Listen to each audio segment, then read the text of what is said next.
Estou aqui com meu amigo Madaleno. É uma alegria te receber. O Madaleno, ele é pastor da Eleve, pastor de jovens lá, da Igreja Batista em São José dos Campos, igreja na cidade, né? Já mudou o nome, eu estou falando nome antigo. E tem um ministério relevante, pregador aí em todo o Brasil, contando que Deus tem feito. Amigo, já nos conhecemos há algum tempo. E é uma alegria te receber aqui no OneCast, meu amigo. Que bom estar aqui, Michel. Que bom a gente se rever, bater aquele papo bom de sempre, ver o que Deus tem feito aqui na sua vida. E que bom a gente poder aqui conversar no OneCast hoje. Sim. Meu amigo, conta um pouco da tua história. Eu gosto sempre de, antes da gente entrar num assunto específico, apresentar, né, que a pessoa conte um pouco da sua experiência com Deus, como que você foi parar no ministério, o que aconteceu.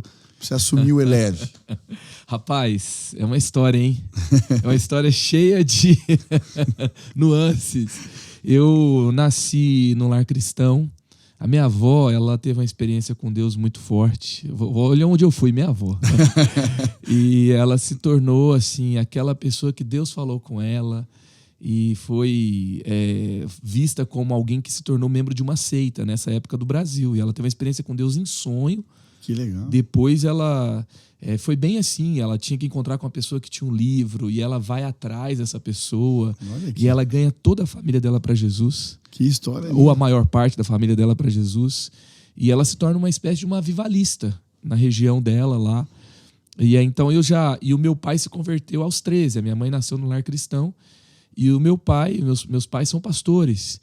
Então eu nasci nesse ambiente abençoado. Meus pais eram líderes de adolescentes. Sabe quando só tinha crianças e adultos, eles viram esse gap, que inclusive na denominação era Assembleia de Deus, não tinha nenhuma ministração para adolescentes.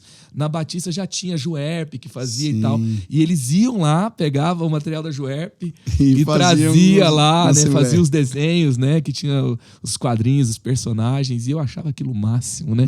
E por 18 anos eles foram líderes de adolescentes. Eu aceitei Jesus na sala da minha casa, aos 5 anos de idade, quando minha mãe me contou a história do livro Sem Palavras. Né? Maravilha. E era um ambiente assim que tinha aquela coisa da própria denominação sobre, assim, não tinha TV em casa, sabe? Não tinha... Só que eles transformaram tudo isso em um ambiente muito gostoso, sabe?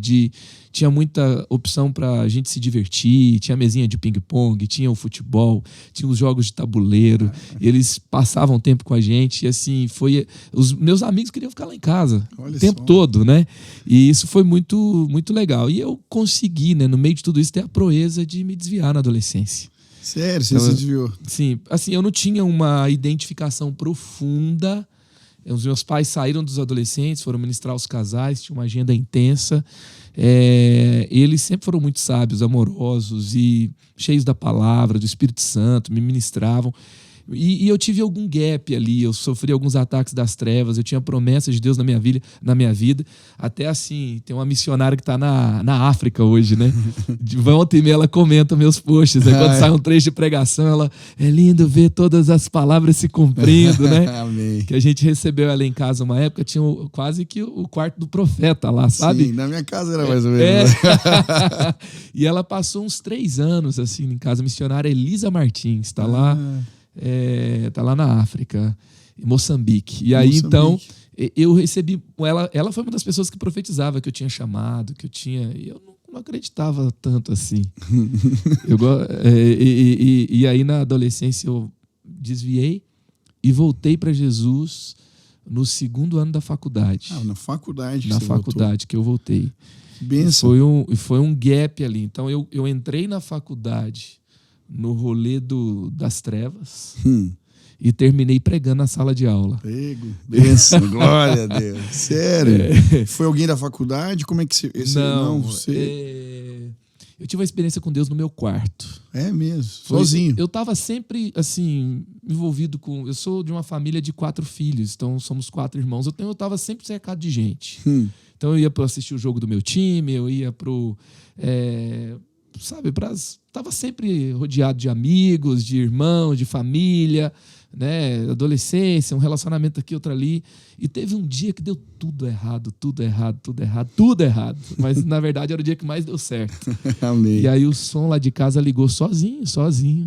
E eu tava me sentindo muito vazio naquele dia.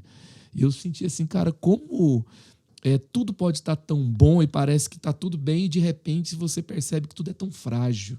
Sim. Depende, tinha uns amigos falando mal de mim, sabe? Tinha um relacionamento lá, tava meio quebrado, e eu tava mal, eu consegui ficar muito mal, muito triste, muito acabado. E aí o som liga sozinho. Eu lembro direitinho, eu saí do banho, o som ligou. E aí tocou uma música na época do Rebanhão. Rebanhão, cara, você tá velho, hein? A gente é dessa. A gente é, né? Eu aqui repartindo a gente, né? E falava que Deus não era difícil de ser encontrado, era a gente que dificultava. Olha. E que ele fala que ele tinha subido no monte para encontrar Deus e não encontrou. Aí ele pega e falava, ele está no monte e em todos os lugares. Nós que dificultamos e aí falava, porque ele te ama e desligou. Cara, foi uma visitação ali. Aí eu parei assim, eu fiquei ali no quarto um tempo e eu tinha me tornado cético, eu comecei a ler filosofia, eu fiz uma faculdade, Universidade Federal de Artes, né? A faculdade de design é dentro da faculdade de artes, design gráfico, né? Então era uma habilitação específica de artes visuais. Então aquele contexto era muito cheio de... Você pode imaginar, né? Sim. A minha faculdade, assim, pra você ter uma ideia... Bom, era tenso, né? Era tenso.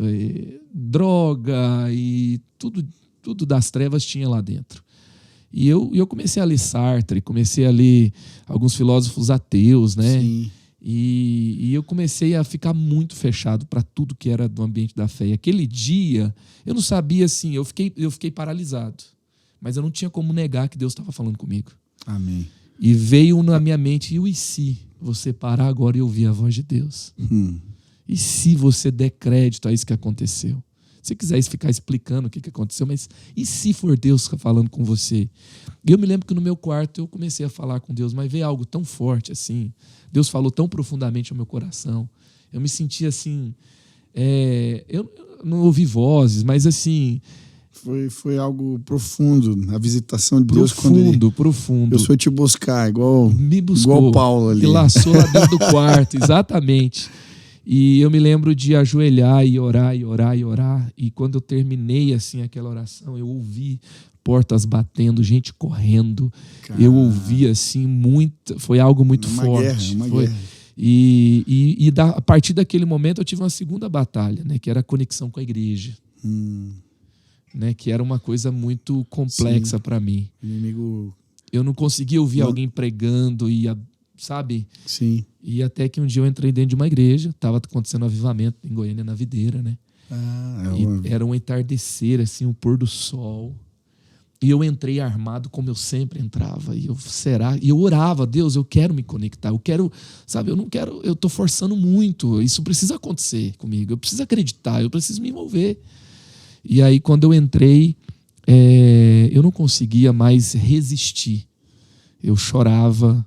Era na época, ali nos começos dos anos 2000, 99, 2000, eu diante do trono explodindo. Sim. Na hora que eu entrei, assim, no fundo da igreja, você viu o pôr do sol, e o sol se pondo, e a igreja inteira cantando, porque dele, por ele, para ele são todas as coisas, a ele a glória, a glória, a glória. Eu chorei o culto inteiro. Glória a Deus. E começou assim, foi uma velocidade. 6 meses depois, eu estava pregando. Sério? Rápido? Assim? Rapidamente. Porque eu tinha a base bíblica, eu tinha a vivência da igreja. E eu não forcei, eu estava lá na videira, lá me envolvido com... participando de uma célula, servindo, e sabe, envolvido. E aí eu comecei a receber convite para pregar, do nada. Porque o pessoal que me viu crescer, que me viu desviado, que me viu voltando, falando, ele tem uma história para contar. Sim. A primeira vez que eu fui pregar foi num acampamento de adolescentes. E eu achei que eu ia falar para uma roda de adolescentes. Eu chego, tinha 200 adolescentes. Cara, já puseram você na fogueira direto. Apavorado. E E foi uma experiência incrível com Deus. Deus conduziu, Deus fez. Adolescentes terminaram ali no chão quebrantados. Foi lindo, assim. E aí começou. E os líderes de adolescentes ali naquele momento, que era da igreja que eu tinha crescido, eles começaram, não, você vai vir mais vezes. E nasceu uma paixão por jovens. E nesse contexto, já lá no começo. Já. E aí, resumindo a história, eu fiquei 2 anos na videira. Deus falou comigo que eu tinha uma coisa quebrada com os meus pais, com a igreja que eu tinha crescido, que eu não estava bem com isso. E eu quebrei a perna, Você gosta de quebrar a perna, hein, cara? Eu acho que essa segunda foi uma rebarba daquela, sabe? E talvez para eu sair do rolê do futebol, a amizade não era boa. E nesse tempo que eu tava com a perna quebrada, eu andava de moto, não conseguia. E eu passei na igreja do meu pai e meu coração se compadeceu. Uma igreja de bairro, nessa época ele já estava pastoreando uma congregação da Assembleia de Deus. E eu vi ali uns meninos que jurados de morte pelo traficante, um deles foi assassinado. Caramba. E ao mesmo tempo os meninos muito desconectados mesmo, sabe, ali no movimento, e eu comecei um movimento de oração com eles. Que coisa. E era uma igreja de menos de 100 pessoas. Que lindo. Igreja do Aeroviário. e ali naquele movimento de oração, eu ouvi o pastor pregar no sábado lá na videira. E pregava na sexta. Eu não tinha preparo teológico. Ctrl+C, e ia embora. Às vezes Deus me dava umas palavras, às vezes eu copiava e ia embora. Claro. Né? E aí, assim, começou um mover de Deus ali. O povo sendo cheio do Espírito Santo. Puxa. Gente, eu me lembro de um dia assim e eu tendo experiências profundas com Deus mesmo. E começou a encher a igreja inteira e começou a mover. E tinha tempo que a igreja não batizava, e próximo batismo, muita gente se batizando, e rapidamente eu me tornei líder de jovens de toda a região. Olha Depois só. comecei a influenciar o trabalho no campo, né, que eram mais de quase 300 igrejas. Que E bênção. nesse ambiente eu estava ali, eu conheci o pastor Carlito num momento assim, um pastor que ia para a conferência com ele desistiu de última hora. E aí levar alguém. o Rony, meu amigo, o pastor, que era filho do vice-presidente, me ligou e falou, cara, você é empresário, que eu tinha uma agência de comunicação. Chegou a abrir. E vagou tem vaga aqui para você não quer ir? Eu falei, bora. E eu fui lá e fui fazer uma oficina com ele, eu enchi ele de perguntas. Eu já tinha lido Igreja com Propósitos e queria muito aprender, crescer e tal. E aí começou, né? Que legal. E aí depois eu me tornei... a igreja se tornou cliente da minha agência de comunicação. Olha eu só, prestei começou serviço durante um tempo. E depois ele me convidou, ele falou, olha, não tô assediando você para mudar de igreja, mas eu tenho uma vaga para comunicação aqui. Você entrou primeiro na área de comunicação. E aí eu entrei na área da comunicação, servi, e depois me mudei para lá e cheguei. E aí eu acho que tem uma história, assim, eu tinha algo chamado para a juventude, chamado para a nova geração, e na época a juventude da igreja estava passando por um tempo muito difícil. E eu fiquei assim, assustado, que eu andei na cidade e não tinha um movimento de jovens no sábado. Entendi. Não tinha nada, não tinha nada. E aí tinha um culto lá de jovens, mas não tinha tanta expressão, e tinha uma sucessão de acontecimentos ruins. Sim. Pastores que passaram por lá e não deram certo. 7 anos, 7 pastores diferentes, só para você ter uma ideia. Uma juventude muito fechada para a igreja. E eu me lembro assim de chegar o primeiro sábado que eu estava em São José, eu falei, vamos pro culto. Falei para a galera que estava ali, os primeiros que eu tinha conhecido. E aí eles falaram, não, o culto é ruim. Vamos pro boliche. E aí a galera falando isso, né? E justamente naquela época estava chegando um pastor para liderar os jovens, que era o pastor Gilberto. E aí eu fui pro culto.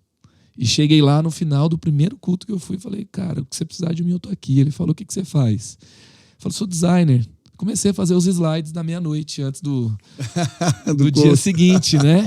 E ele começava a mandar para mim, e a gente teve... E ele me mentoreou. E ele fez um trabalho lindo ali Ele pastoreou aqueles jovens por 2 anos, me preparou para assumir. Olha só. E Você aí... tá quantos anos já lá no Eleve? Eu cheguei em 2005, eu tô há 17 anos, né? Pô, cara. 17 anos. Que lindo. E, enfim, assim, a conexão da minha conversão, até o chamado, o ministério, né? E aí as profecias foram cumprindo e Deus foi trabalhando, né? Eu acho tão bonito que você falou aqui e alguns valores, né? Primeiro a questão da oração. Tenho certeza que tua família orava por você. Muito. Pro som ligado, sozinha, e Deus te visitar da maneira que foi. Então, às vezes você tem alguém aí que você está orando e está difícil, não desiste, né? Deus intervém. E outra coisa que me tocou, assim, você falando da tua história, foi a honra, né? Você voltou lá para honrar teu pai e Deus abriu a porta do ministério para você e quanta coisa aconteceu. Então, eu acho que são valores bonitos para quem está no começo, né? A oração e a honra, eles nos ajudam a posicionar no reino, né? E que bom! Mas, meu amigo, me conta, você já escreveu muito livro, você já tem um ministério hoje muito relevante, cresceu demais, o Eleve, acho que é um dos principais ministérios de juventude no Brasil. E o que você vê hoje que são os principais desafios com o trabalho de jovens? Sei que você escreveu um livro só sobre esse assunto, sobre trabalho com jovens, né? Fala um pouquinho sobre o que você vê, qual que é o retrato que você enxerga hoje, a gente que está liderando, trabalhando com jovens também, como que a gente deve se posicionar nesse tempo? Olha só, a juventude da igreja, eu acho que é um dos trabalhos, assim, daqueles que é um dos mais apaixonantes e um dos mais desafiadores. Sim. Eu não teria condição de assumir aquela juventude, né? Então, e fazer um trabalho que desse certo. Você falou da oração, né? Eu não sabia o que fazer. A gente criou um movimento de oração lá na sexta-feira e começou aquele... E Deus foi dando, assim, os caminhos. A minha conexão com o pastor Carlito foi uma coisa, assim, que foi divisor de águas, sabe? Mudou a minha história, me moldou para aquele trabalho. E um dos desafios grandes é a conexão da juventude com a igreja como um todo. Sim. Conexão do líder com o pastor sênior. Oração Isso aí, e honra de novo, né? Não, mas é um dos maiores desafios. Muitas vezes eu sou convidado para pregar no lugar e eu olho e tal, e eu chego ali e eu descubro que eu não fui convidado só para dar uma palavra para a juventude. Porque tem ou um líder de jovens em crise e tem essa relação, sabe? Sim. Dele com o pastor sênior, dele com a igreja, dele com o futuro. Ou assim, acabou de acontecer um negócio ali, o cara saiu, abriu outra igreja. Sim. Né? Então, essa conexão do todo é um desafio muito grande. Sim. Porque a casa dividida não prospera. Eu sempre falo isso aqui, quem trabalha comigo. Tu tá impressionado, né, com as coisas. Assim, é engraçado. O entorno pode mudar, mas os fundamentos aqui... Eu lembro que o que caracterizou assim, o ministério foi a oração. A gente orava em todas as reuniões e eu comecei um movimento de oração. E essa conexão com a igreja também, de honrar a igreja. Casa dividida não prospera, a gente precisa caminhar em unidade. Que legal ouvir. Há uma sintonia. Mas deixa eu te perguntar uma coisa. Você me abençoou muito. Eu também sou pastor de jovens há mais ou menos o mesmo tempo que você. Olha só. A gente é velho junto. Né? Tem um termo pra gente hoje, nós somos cringe, né? Cringe. A gente assistiu Matrix no cinema. Isso, boa. No intervalo era Legião Urbana, né? De trilha sonora, lá na escola. Essa geração aí, né? Pois é. Mas então, você sempre foi teve um ministério mais contextualizado. Acho que existe um desafio para o pastor de jovens de achar esse equilíbrio. Quando vai demais na contextualização, querer demais se aproximar na linguagem, acaba se perdendo e abandonando alguns ali a espiritualidade, o fundamento. Eu acho que vocês alcançaram um equilíbrio interessante e você me empurrou nessa direção de ter marca, de ter logo, de ter um ministério mais relevante nas redes. Fala um pouquinho desse equilíbrio, até que ponto... a importância da contextualização e como que a gente tem que cuidar para não passar aí do ponto. Eu acho que assim, nós temos 2 grandes desafios, né? 2 abordagens não servem para nós. A religiosa e nem a liberal. Perfeito. Então, assim, diante de todos os desafios, drogas, ideologias, toda a questão que você tem, que a juventude luta, dos pecados, do mundo atrativo, de uma fase onde você é muito assediado pela rebeldia, todos esses desafios, tem duas abordagens que nos servem. Você ser combativo e religioso e você ser liberal. Perfeito. Então, o excesso, às vezes, vai para cada um desses lados, né? E a gente trabalha assim, a linguagem pode mudar, a mensagem não pode mudar. Uhum. Né? A gente até fala, a mensagem está pronta, quem tem que pregar, tem que se preparar é o pregador. Né? A mensagem está pronta. E a mensagem, ela não muda, mas a linguagem muda. Sim. E quando você estuda a geração XYZ, cada uma funciona de um jeito diferente. A relação, vamos falar aqui, relação com a liderança. Tá. Né? Com a autoridade. Se você pega a geração X ela tolera a autoridade por um benefício pessoal, porque ela é competitiva. Então, aquela geração ali que está hoje entre os seus 40 e 60 anos. Tá. Né? Então, ela foi essa geração assim, para eu ser promovido, para eu ir bem assim, na hierarquia, na igreja, até no ministério, a galera, não, eu tolero. A geração Y, ela tem uma outra relação, que é a nossa geração, de 20 aos 40 anos, né? Que é aquela geração que, assim, não, eu preciso que você me prove que você pode ser meu líder. Isso, naturalmente, é assim. Sim. Certo? A geração Z, eles são meio que assim, eu não sei se eu preciso de você. Então, quem que lidera a nova geração? É quem é confiável. Tá. Então, na medida que cada geração muda, né? O estigma de vida, uma das coisas muito fortes para a nova geração Z, por exemplo, é o fear of missing out, é o medo de ficar de fora. Né? Eles querem estar por dentro de tudo, eles querem saber de tudo, eles querem estar em todos os movimentos e ele fica ansioso quando ele não está, quando ele não sabe, quando ele sabe, não participa. Então, são muitos acontecimentos, muita informação e tal.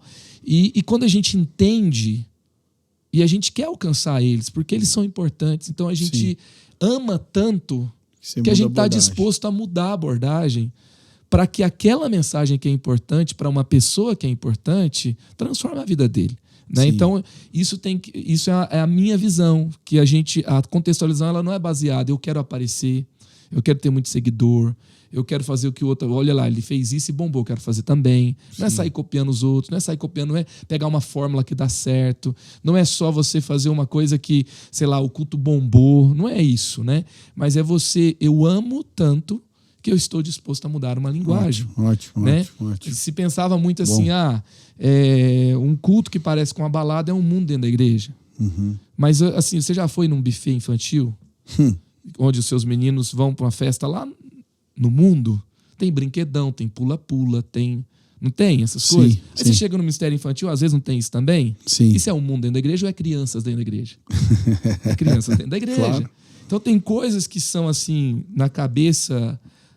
de uma abordagem religiosa que parece que é o mundo dentro da igreja. Sim, se eu colocar o pula-pula e tal, eu tô fazendo um sacrilégio, né? Eu tô ferindo.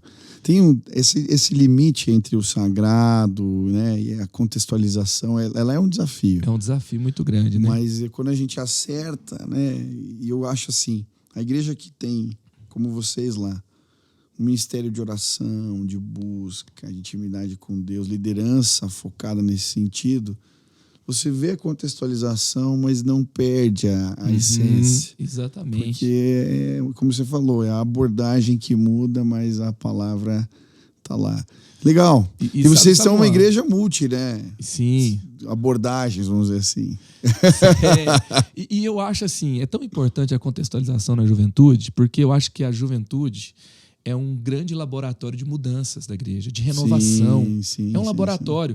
Hoje, no mundo, assim, no business, né? Nas estratégias de negócio, tem uma coisa... Assim como Moisés aprendeu com Jetro, a gente pode aprender algumas coisas e que, na verdade, a gente vai ver que estava tudo dentro do conceito cristão também, né? É bíblico. Mas aí tem uma questão que é o seguinte... quando você vai fazer uma mudança, você testa em menor escala. Perfeito. Faz um piloto ali e testa. E isso é muito rápido hoje. Então, antigamente se errava muito porque se planejava muito e quando você lançava aquilo já estava fora. porque o mundo é muito rápido. Sim. Então hoje você testa mais rápido, experimenta mais rápido, testa em menor escala e depois reproduz uma escala maior. Nesse contexto, se trazendo para a igreja, que é uma ciência de renovação, na verdade, Sim. isso, você tem um ambiente de juventude onde você tem um público mais aberto, Pra um mudança. público que pede mais mudanças, Sim. um ambiente que se você vai fazer igual ao de adulto, por que você vai fazer? Sim. Deixa só o de adulto. Perfeito. Então você testa ali e não é tudo que funciona. E uma coisa que eu sempre falo para cada líder também, né? Conquiste a confiança do seu pastor. Para que você possa, no que ele te deu liberdade, você faça. Para que você vá, não tenta fazer todas aquelas mudanças em um ano, né? Ao longo do tempo você vai entendendo, sabendo onde você tem liberdade, você vai ganhando autoridade e com a responsabilidade que você tem com tudo. Né? E aí as mudanças vão acontecendo. Tem que andar afinado com o pastor, senão ele fica limitado, né? Não consegue. Cara, muita coisa boa. Me fala agora do outro livro que você lançou agora, Creatives. O que é a ideia? Como é que surgiu esse negócio aí? Eu trabalho com design, comunicação, nova geração, e um dia numa conferência fui chamado para falar sobre criatividade. E eu nunca tinha pensado assim, estudar, desenvolver, aplicar isso na liderança, repartir isso com pastores e líderes e tal. E eu era um voluntário da conferência, eu fazia lá os slides felizes, eu dava workshop de jovens e estava feliz ali, né? E quando eu vim para ministrar sobre isso, e aí terminou aquela noite na conferência, eu lembro até hoje, eu coloquei 10 leis da inovação e criatividade no ministério. Olha só. E fui estudar sobre o assunto. Eu entendi, né? Nasceu uma jornada para repartir isso, para aprender mais sobre isso. E isso foram 10 anos, né, que se passaram, de 2011 a 2021. Cara. E eu tinha que entregar. Eu tinha que entregar o Ministério com Jovens, porque eu não sei nem até quando que eu vou liderar jovens, né? Daqui a pouco eu tô cabelo tudo branco, sem cabelo, sei lá, né? E não conecta mais, vai ter minha fase, né? Sim, sim. E eu entreguei esse livro, fiz um voto de 1 ano, de não sair da minha igreja local, de servir ali. E entreguei esse livro e depois começou essa jornada. E veio a pandemia. E muita coisa mudou, né? Saiu o Fórum Mundial lá das habilidades e tal. E eu vi a importância e eu fui também me atualizar, entender, estudar um pouco mais, ouvir pessoas. E nasceu essa jornada que foi uma renovação pessoal. Foi importante para o meu ministério e para a minha igreja. E então, assim, eu tenho me surpreendido quando eu falo sobre isso numa igreja local. E eu vejo assim, o quanto isso é algo que mexe com as pessoas. Sim. Muitas pessoas que são sensíveis, que tentaram inovar, que se machucaram e começam a entender que isso é um chamado de Deus para expressar Deus de uma forma nova em algum ambiente, mas não foram ali, talvez assim, estão no meio de um processo doloroso, né? E aí eu posso ministrar e trazer algo de Deus ao coração delas. Tem sido uma experiência bem legal, né? Hoje você ministrou aqui para nós sobre Creatives-se, né? E a conexão com o Criador, e falou das inovações.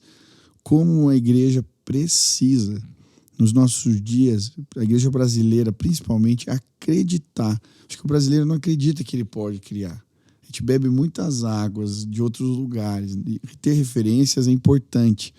Mas a questão da originalidade, da legitimidade, de achar soluções. Eu gostei muito de algo que você falou, que é onde tem mais necessidade, tem mais criatividade. E eu creio que a gente pode ser um celeiro para o mundo nesse sentido, porque tem muita necessidade no Brasil. Eu gostei. Fala um pouquinho mais, assim, para nós, e depois a gente vai encerrar, senão eu estendo aqui demais. Mas fala um pouquinho... como que a gente pode aplicar essa visão, né? Eu quero criar, inovar, criar soluções. Quais são os fundamentos ou como que eu devo agir? Quais são as premissas para eu desenvolver essa percepção na minha vida, essa habilidade de criar? Eu acho que uma coisa muito importante é a gente tirar a criatividade de um ambiente que a gente restringiu a ele, que é artes e comunicação. Tá. E não terceirizar. Porque às vezes eu quero criar um nome, eu quero renovar aqui o jeito que eu trabalho, sabe? E aí a gente terceiriza, vamos dar lá para a equipe do pessoal que pensa sobre isso, né? É importante equipes muito uniformes, por exemplo, elas não criam muito. Perfeito. Mas você trazer para todo o time, para você, e fala, vamos pensar em uma coisa nova, vamos gerar junto, e com gente diferente, de contextos diferentes, isso vai gerar a criatividade. Você entender assim, o que você é único, né? Tem gente que gosta de escrever, tem gente que gosta de trabalhar com finanças, tem gente que gosta de ter uma inteligência corporal sinestésica, a dança, os esportes. Tem gente que já tem lá, né, uma habilidade existencial. E você valorizar isso. Né? Eu sou bom nisso, eu tenho algo aqui, tenho um talento. Né? A criatividade não é um dom, mas você tem dons que conectam com como a criatividade se expressa em você. Todos vão criar algo novo. E você acreditar nessa verdade. Deus fez você criativo. Né? O que diferencia um ser humano de um animal?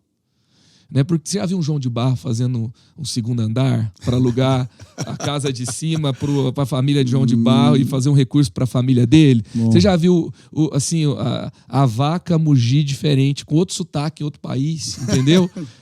É tudo igual, porque já vem as linhas de aprendizagem toda igual, agora, entendeu? Agora o ser humano, não, tem gente do Brasil que eu encontro que fala outro idioma, entendeu? Porque o contexto local vai trazer ali e a aprendizagem única. Então você entender, você é criativo. Sim. Você tem que buscar como ela acontece com você. A criatividade não é um botão que você liga, não é uma luz que acende, é um processo. Você se entrega e a partir dali, né, você vai encontrar soluções, você ser sensível para aquilo que fala o seu coração e você guarda. Como se você colocasse uma mochila nas costas e andasse, não, isso aqui eu vou guardar, isso aqui eu vou colocar aqui, essa música, esse trecho, esse livro, e você vai guardando e daqui a pouco você vai saber onde usar. Né? Então você vai trazendo isso. Entender que também assim, Deus faz do nada e você recombina. Você adiciona, você vai trazendo ali e a criatividade vai surgindo, você cria a partir do que já existe, né? Não, você falou aí do contexto, né, de necessidade. Jesus alimentou a multidão com aquilo que os discípulos estavam desprezando. E às vezes nós desprezamos muito, né? Eu moro num país que não dá para fazer isso, não dá para fazer aquilo. Aqui, né, o governo é assim, a minha escola é assim, a formação que eu tive é assim, e o dinheiro que eu tenho é esse, sabe? Você pega o que você tem e dedique nisso, e trabalhe com isso, e ali vai ter mais criatividade do que em lugares que muitas vezes tem muitos recursos. Você que está aí ouvindo a gente, é líder de jovens, faça reuniões criativas, traga a tua equipe, invente, não copie só, pode ter referenciais, mas crie. A gente estudou juntos aqui na equipe aquele livro Criatividade S.A., do cara da Pixar. E ele falava um negócio dos bebês feios. Quando a gente cria, sai um bebê meio estranho, um negócio, e a gente não ter medo de tentar desenhar algo, por mais que não saia legal, né? E depois as coisas vão tomando formas. Eu acho que quando a gente anela a combinação da equipe junto, participar da criação de algo, isso gera um senso muito legal de engajamento. Então, criar junto é importante. O líder às vezes cria sozinho, não cria junto. A criação coletiva é poderosa. Poderosíssima. A gente está vendo nas principais organizações eles trabalhando métodos, né, para criarem cada vez mais juntos. Eu acredito que é um caminho importantíssimo para o líder de jovem, para a igreja como todo, não diria assim, só para o líder de jovem, pastor da igreja, chamar os líderes ministeriais, deixar eles participarem do processo, e aliado que a gente tem, que lá fora eles não têm, a ação do Espírito que traz revelação, que fala com a gente. E aí o poder disso é maravilhoso. É maravilhoso, é incrível. Até dentro da criação coletiva, abordagem de equipe, eu queria até estimular você que tem interesse no assunto, estuda Design Thinking. Design Thinking. É muito bom. Não é assim, a gente vê o nome e acha que é sobre design. Sim. Mas é uma abordagem para resolução de problemas, né, de uma forma prática, qualquer situação. Legal. Onde você vai envolver pessoas tanto na problematização quanto na solução dos problemas. Essa é a Criar ideia. isso. Criatividade não é fazer um desenho ou só uma música. Criar soluções. Vou dar um exemplo simples aqui. Ó. Você tem que trazer pessoas que estão na ponta para dentro da problematização e para a solução. Eu Legal. trouxe uma menina dos jovens lá, algumas pessoas, né? Ela foi uma delas que eu trouxe para dentro da ideação de uma conferência, geração de ideias. Legal. E aí uma das coisas era o check-in, né? E aí a gente falando, e a gente fala, não, os jovens ele tem preconceito com papel. Então, beleza, vamos trazer um aplicativo e tal. Aí quando a gente falou do credenciamento, aí a menina virou e falou assim, pô, guichê, fila, não tem nada a ver, coisa de velho. Não dá. E aí a gente falou, a equipe fez, né? Me trouxeram ali e falaram assim, qual que é a sua ideia? Não, vamos fazer um inflável, um portal inflável. E a gente transformou o papel num picolé no verão. Sério, cara? A gente transformou o guichê num inflável e cada um com seu celular fazendo os check-ins, não teve fila. E o que seria o papel virou picolé e Kit Kat. E a gente recebia a galera nos cultos. Foi um sucesso. E começou com a galera chamando a gente de velho, né? E foi muito legal. As ideias vêm coisas simples. A gente repensa, a gente reinventa. A gente estava lá, por exemplo, diminuir o número de pessoas que participam do evangelismo. Aí o líder ele tem aquela tendência de falar assim, o povo não quer evangelizar, o povo não quer orar, o povo não quer servir. Então você não está liderando, você está comentando. Né? E o líder ele muda aquele comportamento. E aí nós, ideação e pensamos, e a gente multiplicou muitos ambientes de evangelismo. O da ação social, a gente tem do cuidado com o meio ambiente. É mesmo. Isso servindo a cidade, todo mundo com camiseta, a cidade valoriza isso. Criou e vê movimentos diferentes, vários movimentos não só diferentes. um jeito de fazer. Isso, e aí tinha a arte no parque, a galera vai. Hoje, acabaram de entregar 20 pinturas num parque. Que legal. E aí as pessoas falam, quanto é essas pinturas? Não, isso aqui não está à venda. Legal. Eu tô pintando. E quando termina, entrega com uma mensagem. E aí a gente, assim, hoje, daquela época para hoje, são 5 vezes mais o número de pessoas que evangelizam. E com pelo menos 5 ações semanais. Nossa. Isso dentro da cultura do dia a dia, né, da igreja. Então, quando você traz para a equipe, você acredita que pode ser diferente. Você pensa onde está a solução.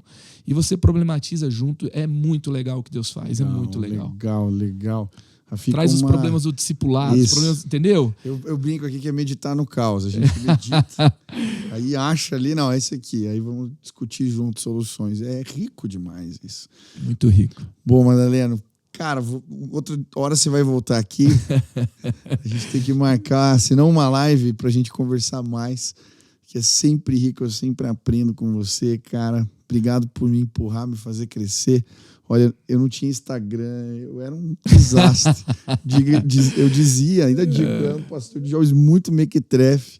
Ainda bem que tem uns madalenos aí para empurrar a gente. Mas Deus é bom e obrigado, meu amigo, por inspirar tanta gente e por estar fazendo um trabalho tão lindo. Michel, Deus te usando aí poderosamente, viu? Eu te agradeço muito. Você está inspirando a nossa nação, né?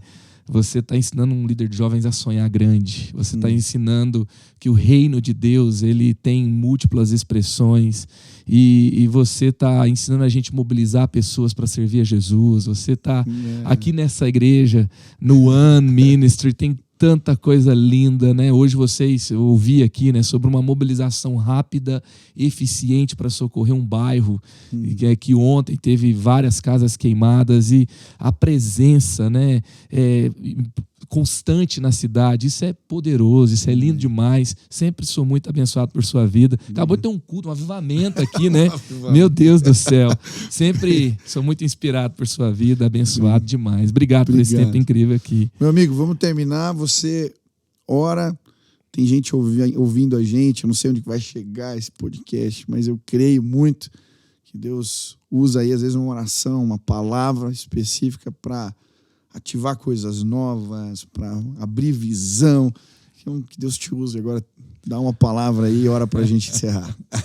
Amém, amém. Eu senti aqui, quando a gente estava falando, que tem pessoas que ficaram muito machucadas ao longo da jornada E pessoas que eles entraram em ambientes sonhando, eles entraram em ambientes querendo fazer algo diferente, eles não queriam sair copiando, eles tinham uma indignação por trazer algo que fosse especial, algo que fosse excelente, e assim, por trilharem caminhos ousados, por serem sensíveis, porque percebem que tem que mudar, eles então foram muitas vezes aquelas pessoas que ouviram respostas duras, nem tudo que fizeram deu certo, mas a alma ficou machucada, o coração sangrou e ali, sabe, o coração tá ferido. E eu queria dizer para você que sente assim hoje que tem um processo onde Deus está lapidando você. Amém. Né? A sua personalidade é especial, as suas emoções foram criadas por Deus para você sentir. Deus te fez sensível. Amém. Sabe? Lidere as suas emoções, seja aprovado nesse processo de refinamento, se conecte com as pessoas. Tem uma estratégia do inferno para te deixar isolado, distante, sem sonhos e vazio. Não aceite esse lugar de isolamento. Pague o preço da comunidade, da unidade, que ali Deus vai te forjar. Amém. E quando você estiver pronto, vai explodir.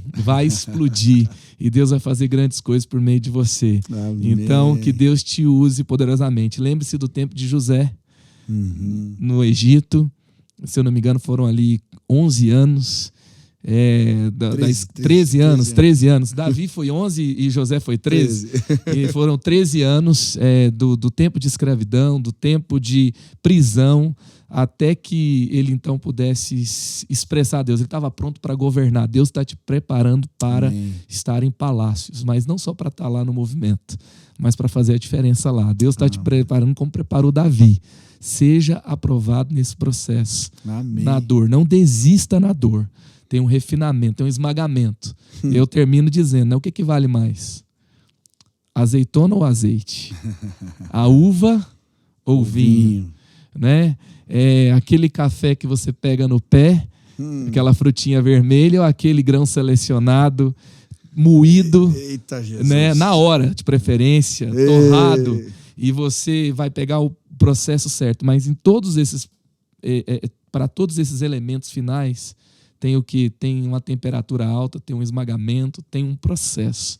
Mas vai ter um produto caro, valiosíssimo no final. Amém. Deus está forjando você. Oh, amém. Vinho, azeite, café. Eu quero comer aqui. Amém. Ora aí para nós, irmão. Pai, em nome de Jesus, obrigado. Obrigado por esse tempo incrível. Obrigado pelo OneCast. Obrigado pela equipe, pelo Michel, pela sua família. E, ó Deus, aqui eu oro, Pai, por cada pessoa que nos ouve aqui agora, que nos assiste, que o Senhor venha com teu poder. Ó Deus, que o Senhor traga renovo ao coração, que o Senhor traga encorajamento do céu. Pai, aquela comida que alimentou Elias, que ele correu 40 dias sem parar, onde ele pediu a morte antes, ele estava ali lidando com o desejo de morrer, ele estava lidando com a desistência. Quantas pessoas hoje estão querendo desistir? Ó Deus, mostra Pai os teus planos grandes, mostra, Pai, ó Deus, o que ainda tem para fazer, como o Senhor mostrou para Elias, que ele tinha que ainda preparar alguém, ele tinha que ungir alguém que se tornaria rei, ele tinha que continuar, ó Deus, e ele continua, ele unge Jeú, ele vai prevalecer, ó Deus, dá aquela comida que renova, aquela comida que levanta, e ó Deus, e prepara os teus filhos para serem forjados e para se encontrarem com o extraordinário no Senhor. Amém. Ó Deus, em nome de Jesus, que o potencial de quem nos ouve não seja um potencial desperdiçado no pecado, não seja um potencial apenas para o mercado de trabalho ou apenas para um ambiente fora da igreja, mas que o Senhor tenha tudo e seja usado para a tua glória, para que o mundo veja quem o Senhor é, o que o Senhor faz, que o Senhor é o Rei dos Reis, que o Senhor vive e reina para sempre. Eu oro e abençoo aqui cada um, em nome de Jesus. Amém. Amém. Obrigado, Amém. meu amigo. Amém. Top.